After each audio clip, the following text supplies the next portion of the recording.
Good afternoon, everyone. Good. I'm Reverend Diane Flynn. I'm class of 2017 here at PTS, and I'm so honored as part of the Alumni Council for the seminary to have you all here today. The second session, as Dr. Asa Lee told me just a few minutes ago, will be a discussion, question and answer, and that's pretty much all he'll elaborate on. So I would like to, again, introduce you to Dr. Asa Lee and Deanna, still to continue. Welcome again. Thank you, Diane. What I said was it's an improv, right?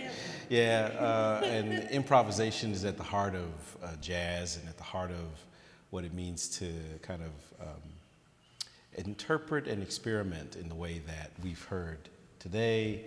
And, you know, this is something close to my heart. As many of you know, I'm a classically trained undergrad musician and gigged for a long time and was a church musician for a long time.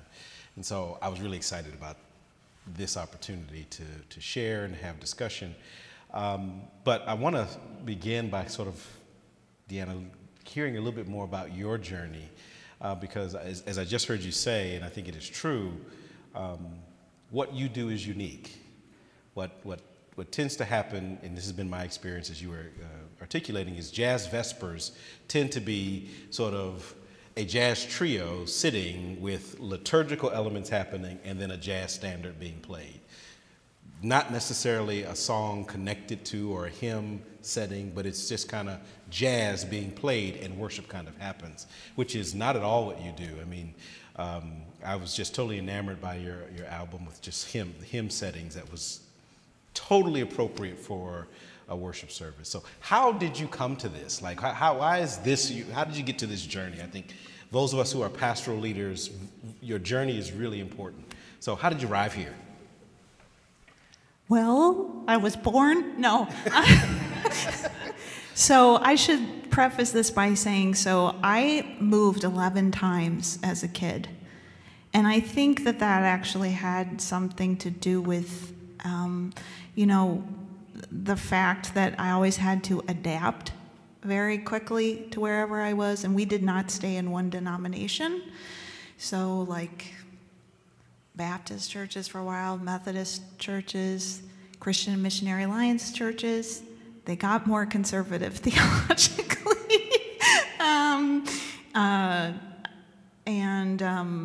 In college, I went to Wheaton College, the one near Chicago, so an evangelical college, and that was my first time I had the chance to go to church where I wanted to go to church. So I had to figure out, where is that? And I found an Episcopal church, and I loved the liturgy, and I loved celebrating the Eucharist every week. And fast forward to now, in about, I think, 2008 is when I converted to Catholicism, but I still consider myself to be ecumenical because I don't always necessarily go to a Catholic church for Mass. I'm often working as a guest. I just started reading Barbara Brown Taylor's book, Always a Guest, which I really relate to. It's her giving guest sermons in different places and kind of thinking about what can she offer that's just like a one-time thing. So I think that really relates to my being, I won't say comfortable, because it's not comfortable. I think it's always risky to, you know, come into a community where you don't know anybody, even if you're invited. Actually, even if it's a job, right? As a pastor, even if they say they want a composer, what do they do with the composer once they get the composer? All those things. But one of my first experiences knowingly with jazz in a church setting, besides some stuff that I actually wrote while I was at Wheaton and just tried out in chapel services, was right after Wheaton, so I really wanted to get out of the suburbs. I really wanted to live in Chicago, and I also was doing a master's at DePaul right after Wheaton. So like the day after I graduated, I moved into Chicago, And I started looking for a church. And I visited this one church called LaSalle Street Church that's non-denominational, but very much aware of consciously trying to incorporate different forms of liturgy into their services. And the first Sunday I visited, they had a traditional jazz group that was playing. So they were doing like When the Saints Go Marching In, and everybody sang on that. But then the rest of the stuff they were doing, it was kind of like what you were saying, Dr. Lee. I mean, I don't remember what they played. It probably wasn't standards like we think of Great American Songbook standards, but they were playing tunes that I could tell people thought it was nice or cool or, you know, whatever. They clapped or something, but no one was singing. And I just thought, like, there's got to be a way to get people to be able to sing with the jazz instrumentalists so that everybody feels like they're part of the community and everybody is contributing, and we're not just this thing that we stick in, like, oh, you get the special music for the day. So that started that was my first Sunday of almost 4 years where I ended up going to this church. And of course, like it happens in church, I introduced myself to the pastor and I said, you know, I'm a jazz musician and I would really like to try to do something. It was like, great, you're in charge now. So, so the next time they had a jazz service, they handed me the hymns and I had no say, and it was like Stand Up for Jesus was one of the hymns. I remember that. And you were setting based upon the selection of the... Correct. So that week, I can even show you. So they have tune kind of like, you know, I'm sure some of you know it. Mm-hmm. Yeah. Right? So I don't know exactly what I did, but I know I changed the rhythm underneath, you know, but I still wanted people to be able to sing what they knew. Right. So it was something like, you know.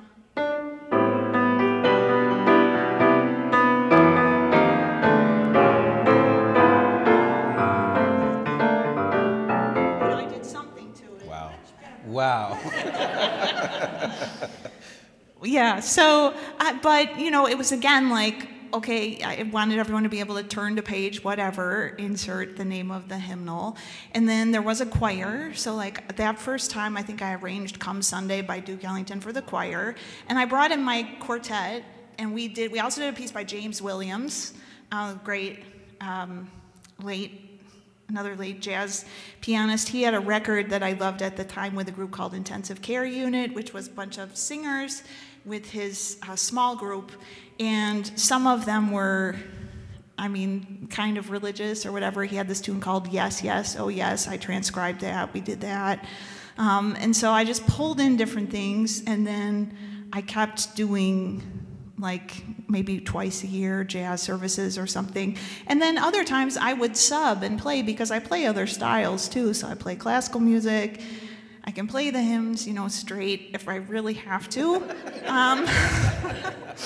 I worked for a while in a Lutheran church where I really had to, or at least some of the 7 verses. I always say with Lutherans, there's 7 verses, you know, people sing when there's 6 verses listed, but we sing 7, just because we sing every verse. There's never leaving out a verse. So, you know, to me, that just gives opportunities for trying different things.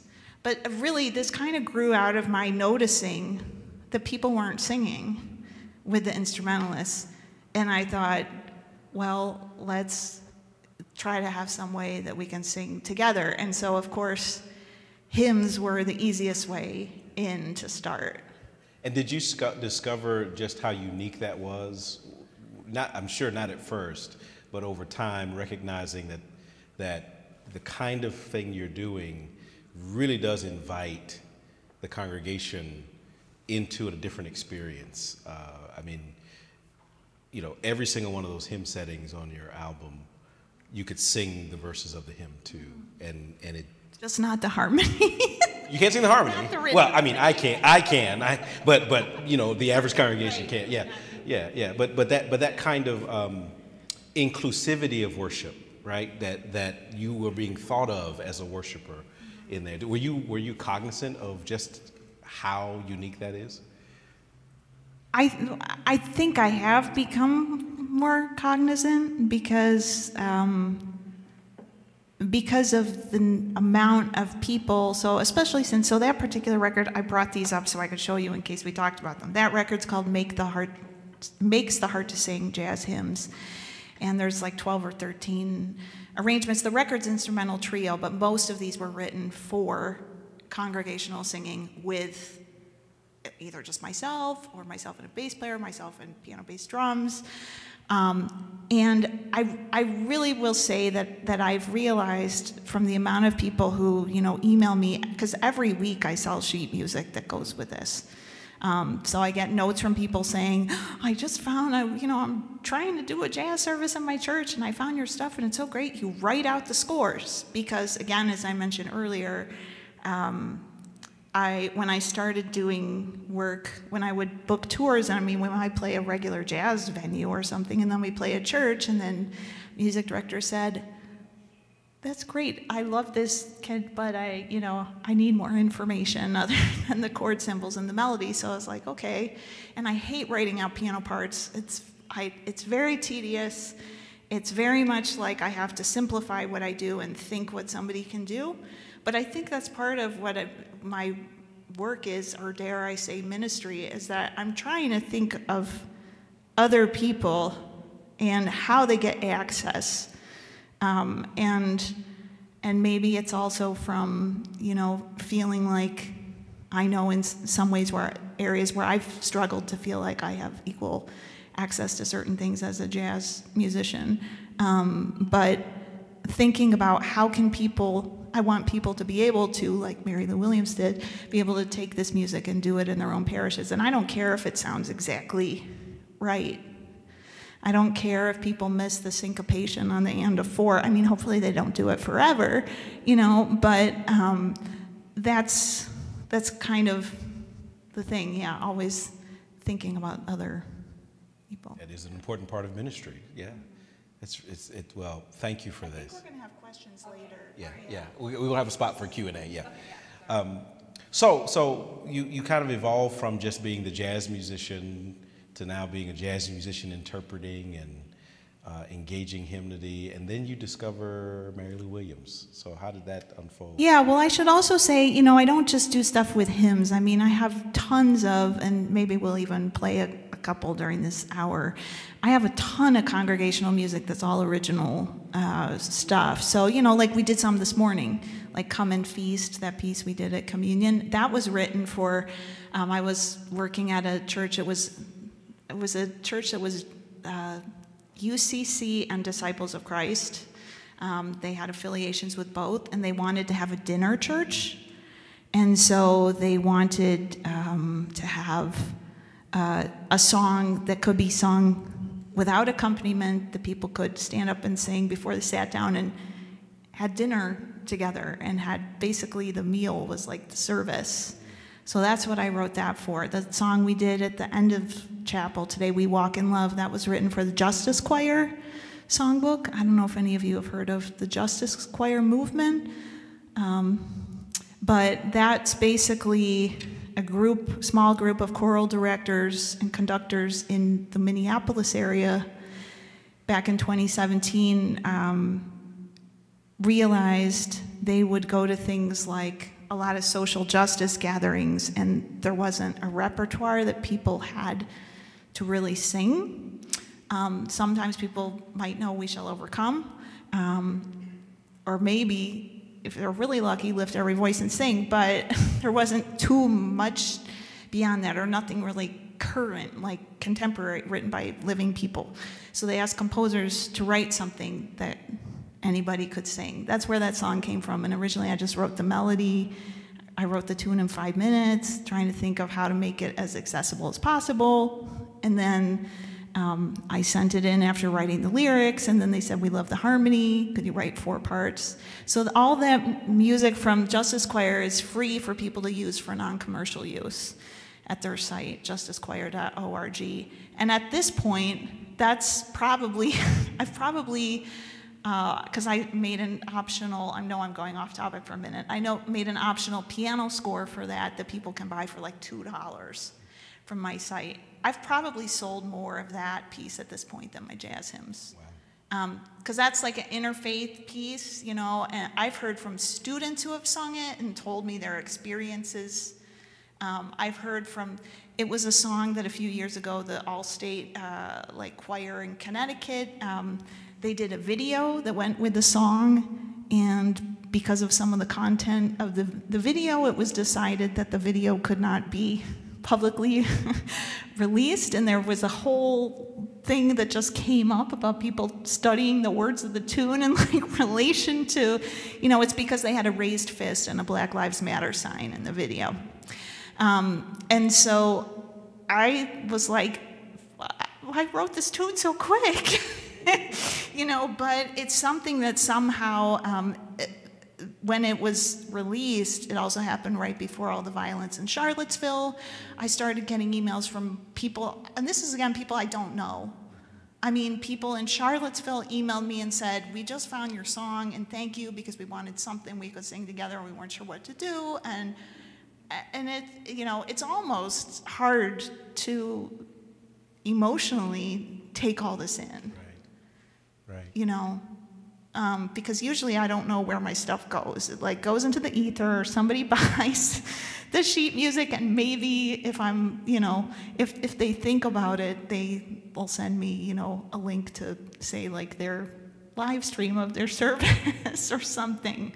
But with Mary Lou Williams, trying to tie her into all this, so I discovered her like, I mean, it was after I had been writing a lot of church music. So I was in New York. It was the year 2000. Another great late piano player, Dr. Billy Taylor, had heard me play at a jazz competition I was a finalist in, and he contacted me and said, I'd like you to bring your band to play at the Mary Lou Williams Women in Jazz Festival at the Kennedy Center. I was like, yay, this is great. And then I'm thinking, I don't know Mary Lou Williams. This is music, and she died in 1981, so, you know, I can't go call her up or anything. So I thought, okay, well, I knew that there was a musician named Dave Douglas who's a trumpet player. He had just released a tribute record to Mary Lou, and I had met him at a jazz workshop, and I emailed him and I said, can you tell me what I should start with? Because I knew she had a very long career. She had a 60-year career.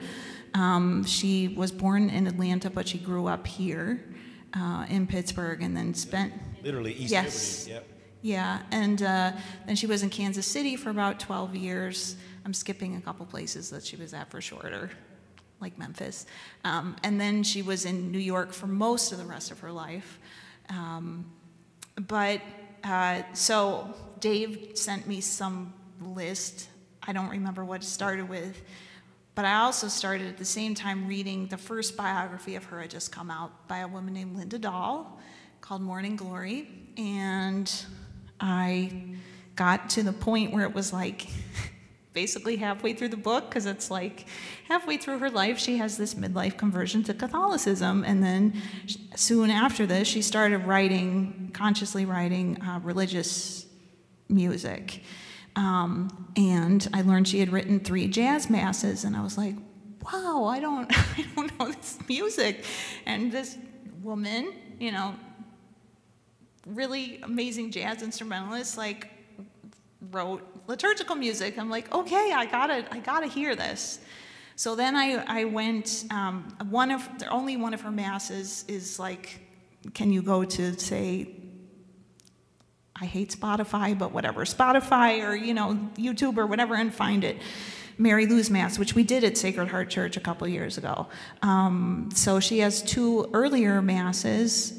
There's a Lenten Mass that I did the U.S. concert premiere of last year with a group in New York with the Stonewall Chorale, so now you can hear it on YouTube. There was no reference for people before, unless you got permission to go in the archives. But basically, when I started learning, for me, that was, even though, you know, I'm an instrumentalist, that was still my first entry point into her music, was checking out her sacred music, and also realizing how I think across the board, not just in her sacred music, but her other music too, I mean, she really, when she had an idea about what she wanted to do, she got other people on board, but she really had to advocate for herself very strongly.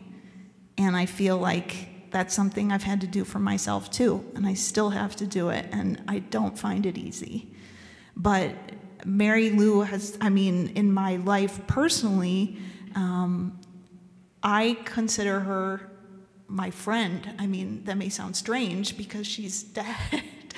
But I really feel like there's so much that I have some parallels with her.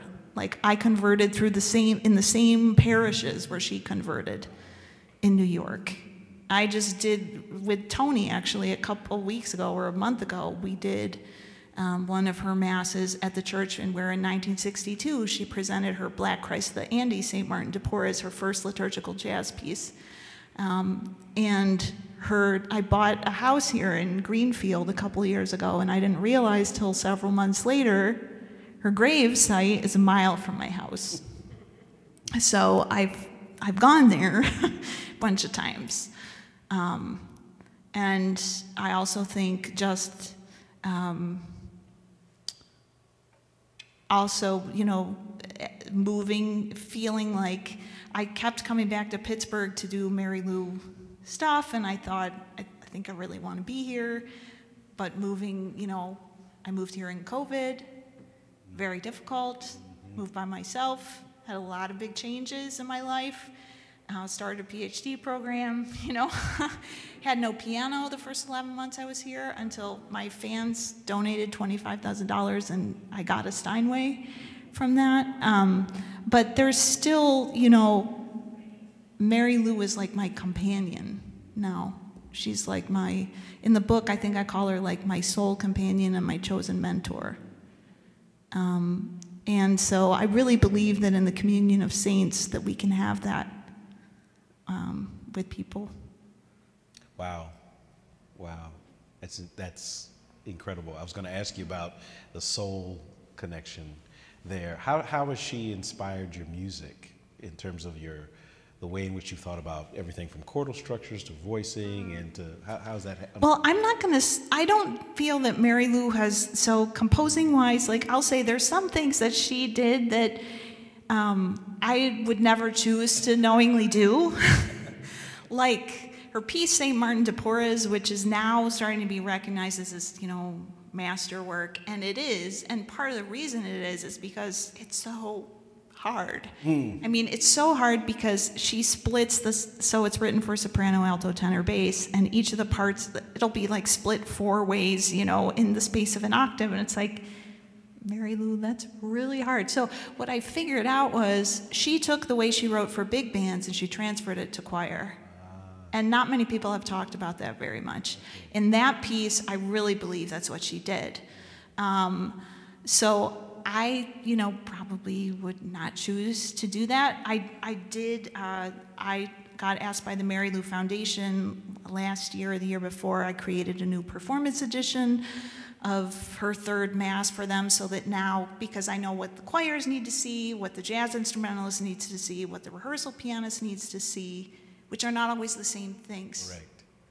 So it was a lot of work to look at her original scores, to listen to recordings, think what do people have for a reference, because not everyone's going to go to the archives, and think about all that. But I would say she, you know, one image that I have of her in my mind a lot when I do stuff in churches for the first time, or if I'm in a church just for one time, is I've seen video of when she did her Mary Lou's Mass in 1975 at St. Patrick's Cathedral in New York.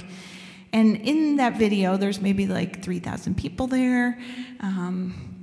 And she's playing in the front with Buster Williams on bass and this choir of kids. And there's like 5 priests who process in, you know, to the front of the church while she's playing. And I think about that a lot because to me, that's risk. And I feel that a lot, being, a stranger in a new place, or being a stranger in a community, or having to contribute, but people don't know exactly what you're going to contribute, and and I have to sort of hope they're going to sing too, and it's it can be scary. So I definitely think about that. I also think about the fact that she wasn't really afraid to experiment and to really say what she wanted musically, and being a woman sometimes that can be hard. But I do think that also the passion that she had, I think I've always had that though, and the willingness to be, like, to me, the title of my tribute record to her is Force of Nature, and I think of her as a force of nature, but this was a comment that was said to me by John Shannon, who's a guitarist and one of the owners of Con Alma. He told me I was a force of nature, and I was like, that's a tune title. And then I didn't have the tune yet, but I was like, it's going to be something. So, yeah, I kind of think those are ways she's influenced me. I know you wanted to read a portion of the book, before we kind of open it up to Q&A. And we want to maybe play one thing too. Yes, please, please.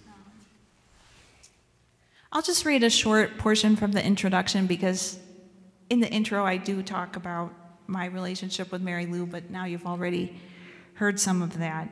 But this just kind of gives a sense of how Pittsburgh is tied into this for me.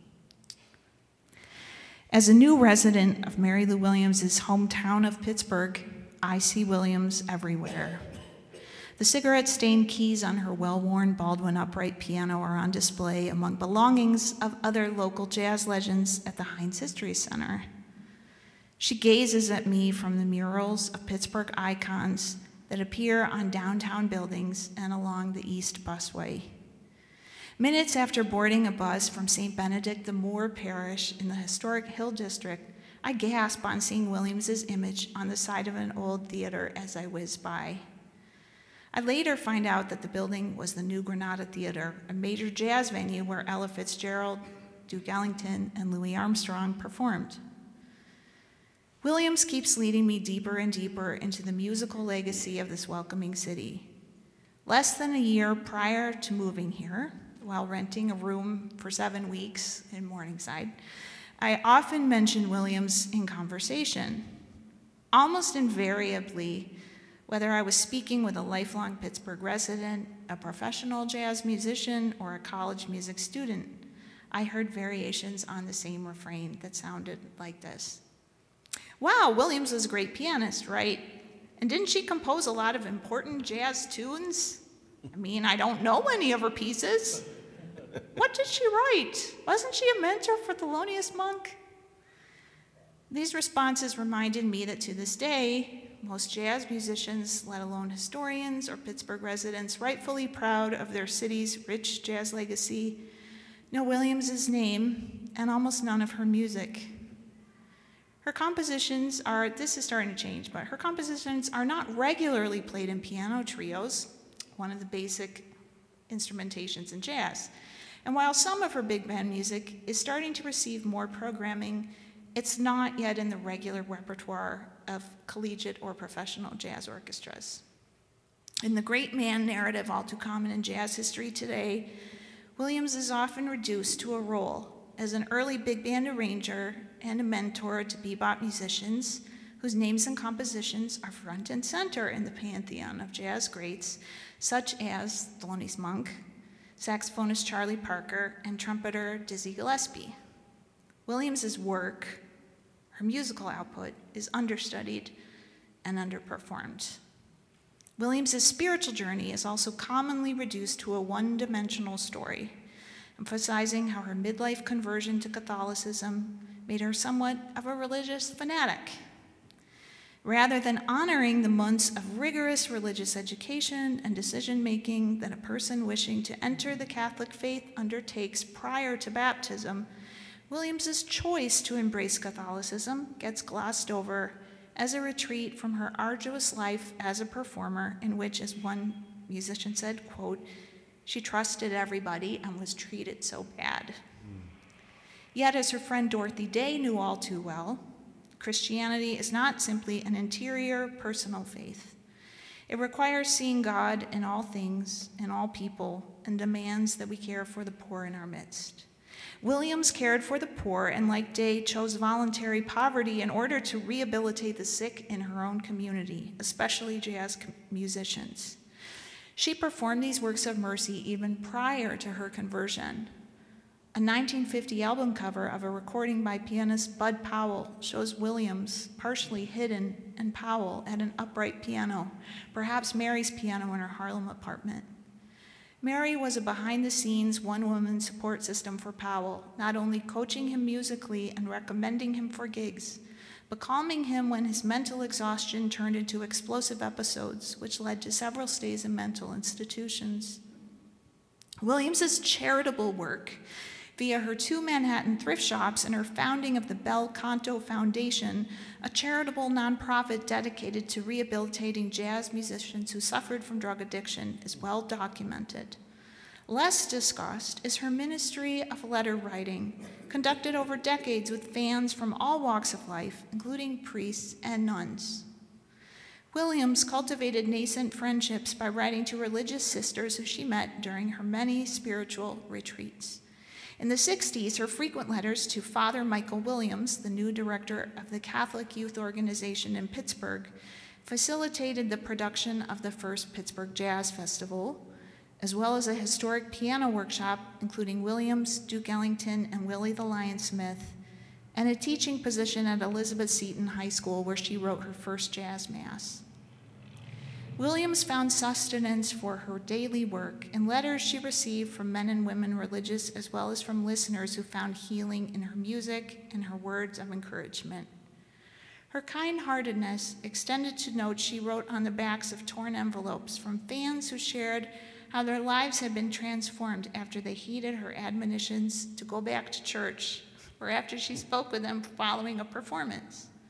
Her scribbled writing often simply said, "Send record," meaning her albums. And send she did. Williams gave away everything she had, her scant physical possessions, her apartment, her music, her time, to save the world. As Dorothy Day said, quoting Dostoevsky, "Beauty will save the world." Williams showed that the discipline, freedom, and beauty inherent in being a jazz musician and a person of faith has the power to heal the troubled soul. Wow. You going to play for us? Yeah. Okay. What are you going to play for us? So we're going to play, when are we supposed to be done? I don't remember. After you play, we're going to open up Q&A. Okay. Yeah. So we're going to play the title track from my new record, Force of Nature. I already kind of explained where the title came from. If we have time later, we'll play one other tune I wrote for Mary Lou. But so this is my original, and I actually wrote this at East Liberty Presbyterian. So when I first moved here, I was renting a room on Rippey Street, which is very close by. Then I had to leave, which I wasn't quite planning on. Then I moved around the corner, and I was renting a house on Euclid Street, and Mary Lou lived on Euclid Street for a while. But I had no piano. I had my keyboard chipped here, and I cannot compose on my keyboard. So at the time, he's no longer there, but the pastor, Randy Bush, who, is also a great pianist, I had played at East Liberty Presbyterian before I moved here with my group from New York. So I contacted him and I said, I know nobody can get in the building, but if there's some time when the building opens up, if I can practice, It would help so much. So I kind of secretly went over there a couple times. And because Randy understood that I didn't have an instrument, you know, and I was here by myself and, you know, moving. So over the course of 2 practice sessions there, I wrote this piece. So this is called Force of Nature from Mary Lou.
There's some strong influences of Brazilian rhythms and patterns. Can you speak to that and what your interest is there?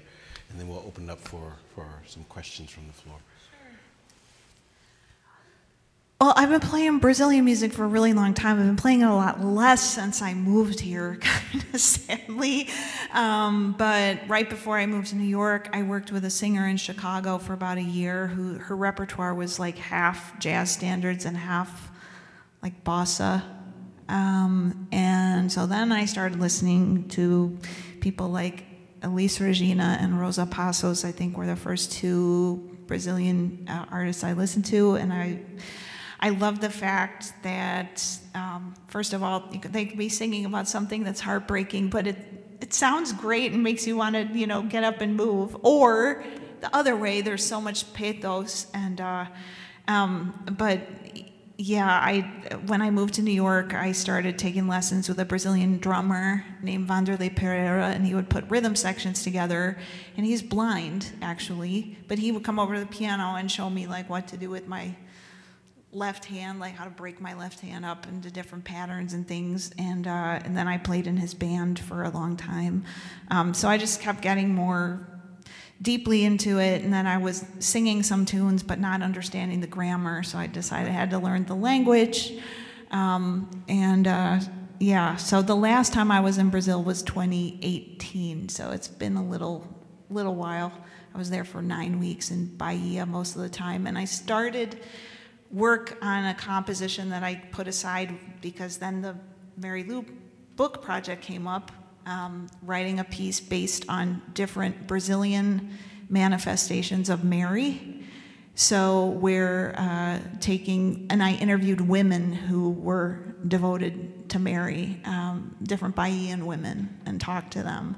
So I started writing music based on this in a suite called the Nossa Senhora Suite. Nossa Senhora is Our Lady. And hopefully I can get back to that once I'm done with my dissertation, because I really miss doing Brazilian music. Wonderful, wonderful. We're going to open up the floor, and so, yeah. Let me take the microphone now. Oh, we got it right here. Okay. And we're all close, so we can, I think one, and then Paul. Cynthia.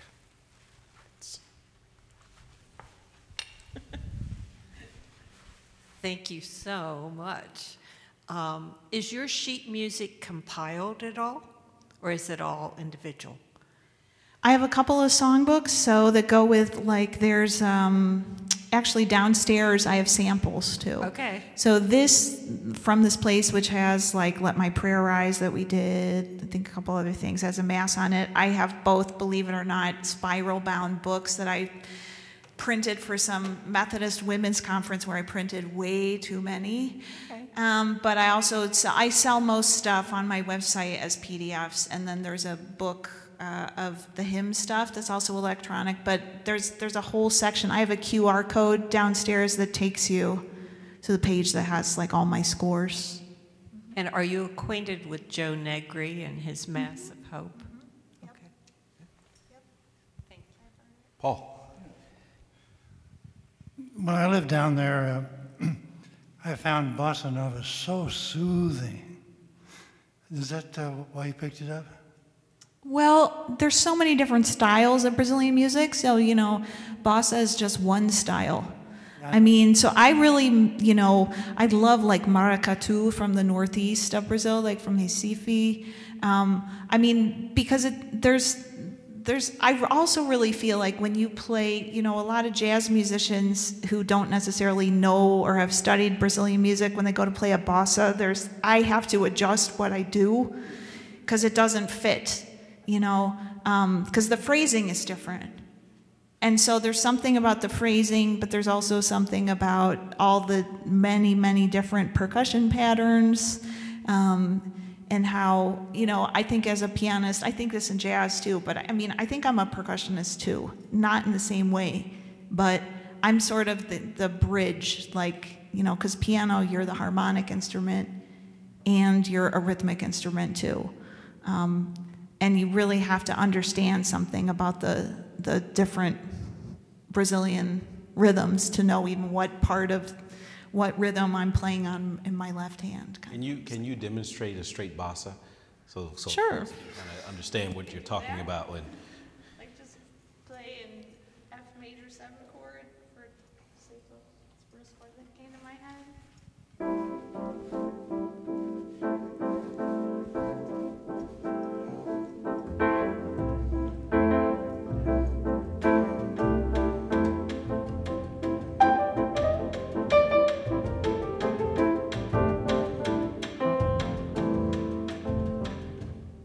So Girl from Ipanema, for example, would be something that, right, something familiar. But the music is in 2 and it's not in 4, which is a big difference, you know. So yeah. Is there another style that you could maybe get away that you could demonstrate, like you just mentioned, another Brazilian style? Well, actually, you know what we played this morning was How Firm a Foundation. We kind of did it in a Bauhaus style, so.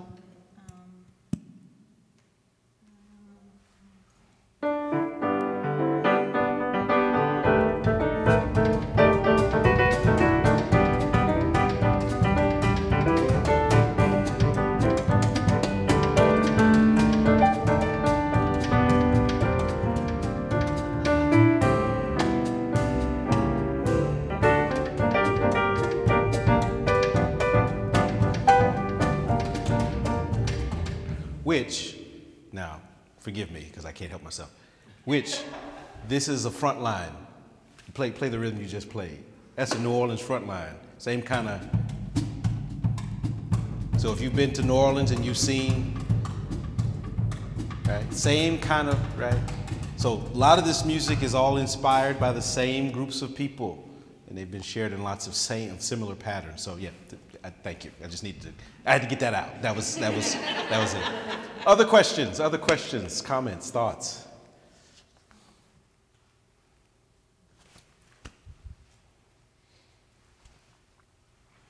There's a freedom in this music that is desperately needed in our country and among people and among communities. And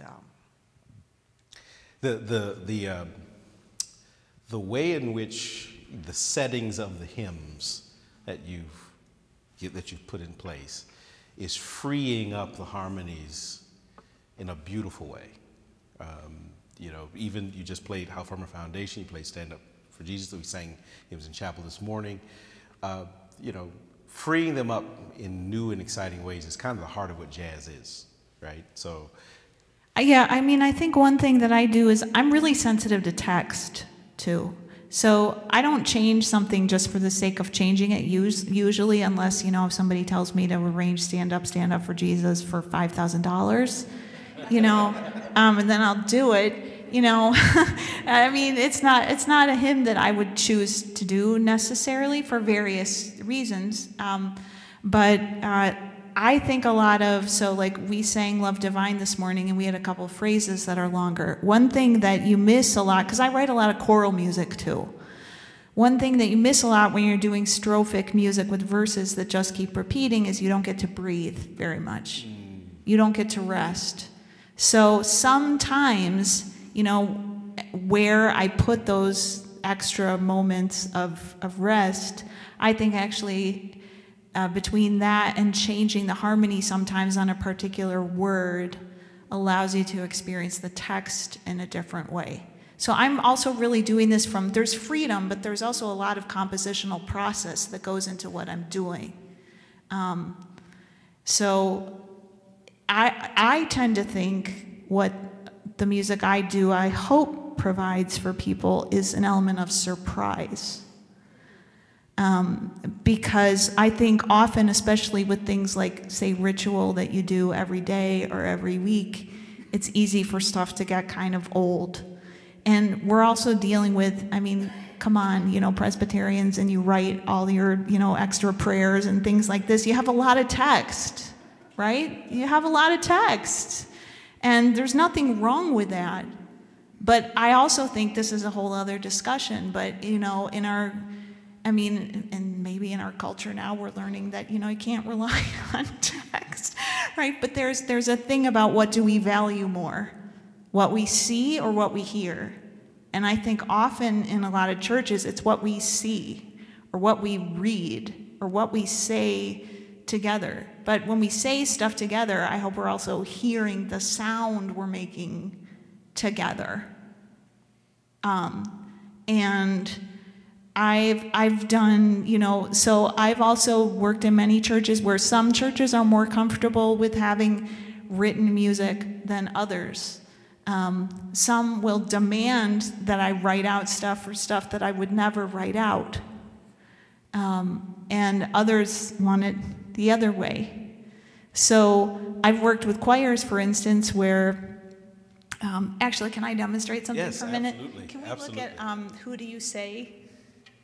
I gotta find where it is on my list here. So this is a piece that, it's really a pop tune. And I wrote this for a little Episcopal church in Ashtabula, maybe like 7, 8 years ago, and they were having like bicentennial year or something. And they told me, can you write a piece based on the gospel reading for the day? So I said, okay. So it's basically, you know, Jesus saying, who do you say that I am, right, to his disciples. And so I wrote this song called Who Do You Say? Well, we're just going to play a little of it so you can hear it, and then I'm going to tell you this little story about it. And now we're going to want to do the whole tune because I love the song, but we won't do the whole song because we won't. You can do the whole tune. Oh, it's we fine. can? Yes, go for it. Okay. Well, I can talk in here. So I'll tell you, this is the story. So the first church where I did this, and it was great, but they told me, I always try to find out as much as I can before I go somewhere. You know, I'm not just going to write something and expect people to be able to do it. So they said, well, our choir is really small. We have about 7 or 8 people. That's pretty small, right? You're not going to write 4-part. I said, you know, what kind of things are you singing? So the director sent me some stuff. I thought, okay, the most I can write is 2 parts. I mean, and some of this was unison, but there's a lot of syncopation. Now, when you listen, when you see this, if you come up here later and you look at my iPad and you say, oh, there's a lot of dots after the notes or whatever, or it's, you know, for those of us who are used to certain music stuff, it's not all quarter notes, it's not all on the beat. So it looks maybe confusing, but if you hear like somebody sing it and you just sing it back, it's so much easier. So the first week when we did this tune at this church, I mean, it went okay, but I remember my drummer, Scott, he came in and he's like, you gotta help them figure out how to fit the words in, because they couldn't get all the words in because they were counting 1 E and a 2 E and a 1 E and a 2 E and a 1 E and a 2 E and a 1, you know, and it's like, oh my gosh. And then the next week, I did the same piece at a church outside Minneapolis. No problem.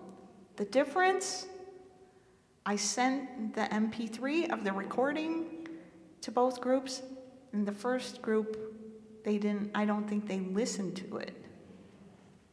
So they were relying on the reading first, right? And so it was a total different experience. And the first one was nerve-wracking, right? And I was nervous. I mean, I wrote the thing, I was nervous. But yeah, I guess we can do it. So the thing about this is I turn this song around, that in the last verse, it becomes the person or whoever is singing it asking Christ, who do you say that I am? So, all right.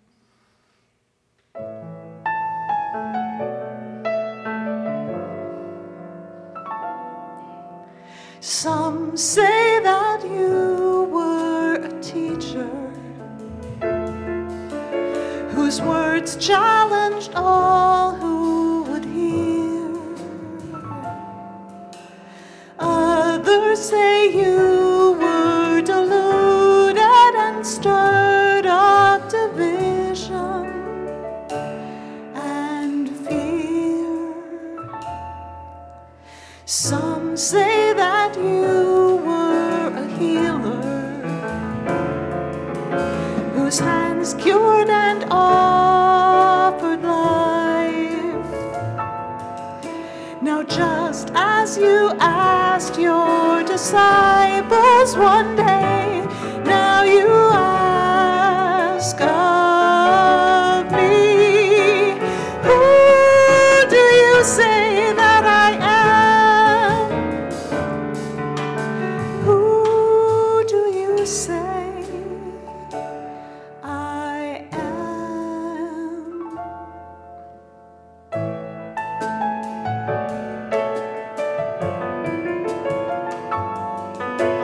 Some say that you were a prophet whose actions were filled with love.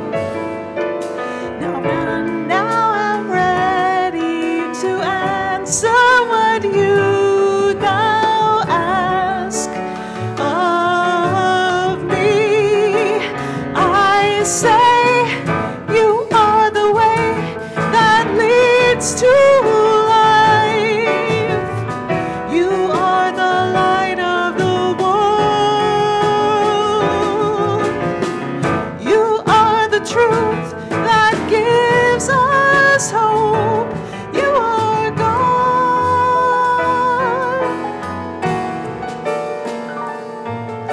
And now I am asking you, Jesus, to tell me just who I am. For as you once said to your disciples one day, now you say to me, you say you are a rock on which I will build. You are the salt of the earth. You are my child, my precious one. You are mine. And I say, you are the way which leads to life. You are the light of the world. You are the truth that gives us hope. You are God. You are God.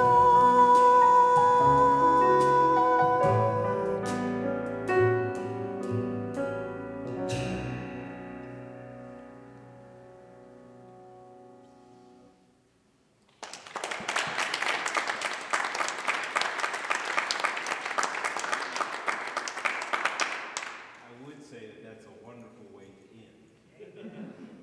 Are there any other questions, though? I don't want to prematurely cut us off. I do want to mention again that we're playing a free concert tomorrow night at 7:30 at Sacred Heart Church, which is basically almost around the corner on Shady Avenue and whatever that cross street is. I don't know. Across from Calvary 7:30. Episcopal. So it's at 7:30, and it'll be a straight concert for about an hour with James and Tony and myself. Deanna, Tony, James, thank you.